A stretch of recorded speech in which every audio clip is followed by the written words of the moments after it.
Summer vacation had just begun, and the children were full of energy. Emily and Leo were captivated by the idea of a grand adventure.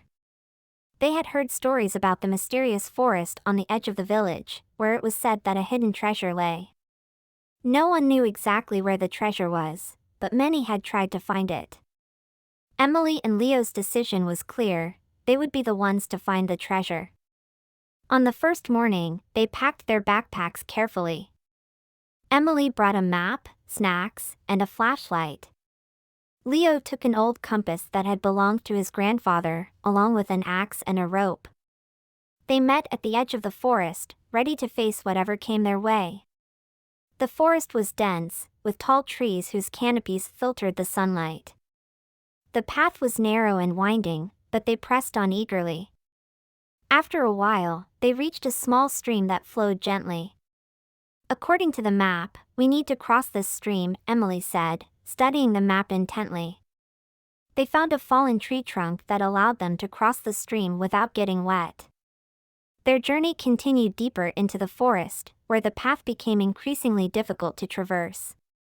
They arrived at an old pile of stones that looked like the remains of an ancient structure.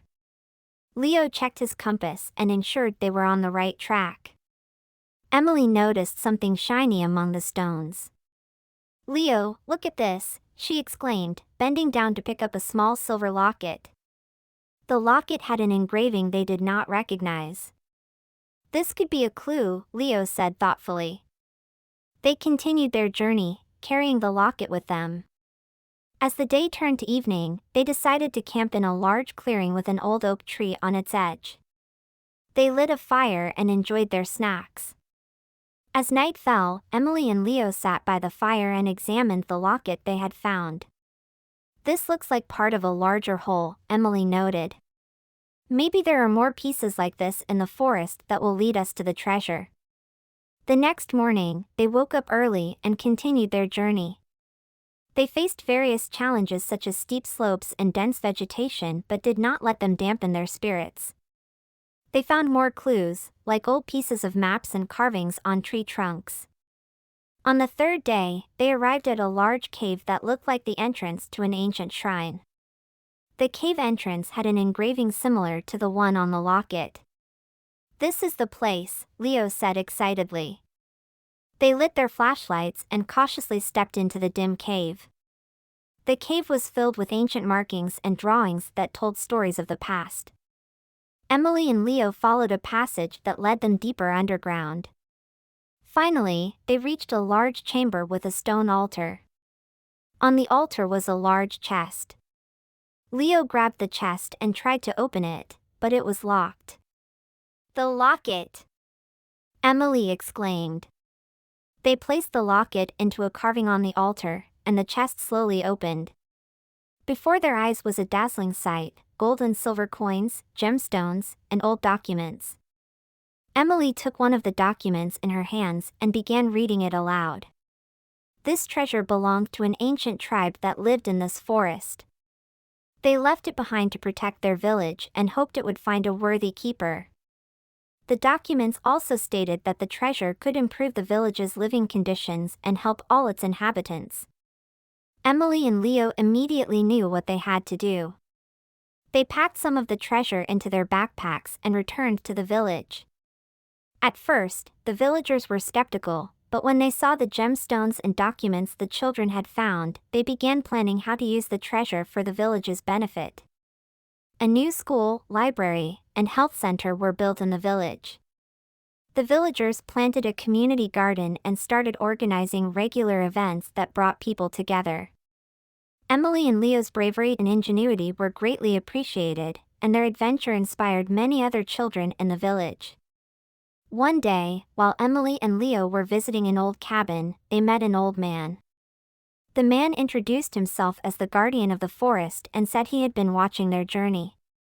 He told them he was their ancestor and that the treasure was part of their family heritage. The man taught them ancient skills and wisdom they could use for the village's benefit. Emily and Leo continued their adventures, but this time with more knowledge and skills. They learned to appreciate nature and the community, and their bravery and ingenuity inspired other children in the village. Through their adventures, Emily and Leo grew not only physically but also mentally. They learned that true treasure is not just gold and gems, but friendship, community, and the joy of learning. They became village heroes and were remembered for their good deeds for a long time. The treasure served as a source of inspiration for many villagers. Children began organizing their own adventures and games in the forest, always hoping to find their own secret. Parents kept an eye on them but also gave the children space to grow and learn. Now a bit older and wiser, Emily and Leo decided to share the knowledge and stories they had discovered with other villagers. They regularly organized storytelling nights where they shared their adventures and what they had learned. During these nights, villagers gathered to share their own experiences and dreams. The forest became an important part of village life. It was no longer just a mysterious place but was full of possibilities and adventures. The forest offered something for everyone: peace, inspiration, and sometimes even small treasures to be found. One evening, as Emily and Leo sat together in the village square, Leo took out his old compass. "Do you remember this?" he asked, smiling. Emily nodded. "Of course, I remember. It led us to our first adventure." Leo turned the compass in his hand and said, "Maybe it's time for one more adventure." Emily smiled and took Leo's hand. "Wherever the compass takes us, I know we'll find something amazing." And so they set off, ready to face new challenges and discover new treasures. The forest surrounded them as usual, but each step brought a new feeling. They walked paths they hadn't noticed before and found places they had missed on their first journey. The forest seemed to be alive with them, offering new stories and secrets with each step. They met an old woman who lived in a small cottage at the edge of the forest. The woman introduced herself as Martha and said she knew about their adventures. "I've lived in this cottage all my life and seen many adventurers," Martha said, smiling. "But you are special. Your bravery and determination have changed this village." Martha told them more about the forest and its history. She showed them old maps and documents that told stories of past generations. Emily and Leo listened attentively, absorbing every word. They realized that their adventures were just part of a larger story that stretched far into the past. When they returned to the village, they had new stories and lessons with them. They started planning new projects for the village, such as establishing a nature reserve and building a community learning center. They knew their work was not yet done, and the adventures would continue.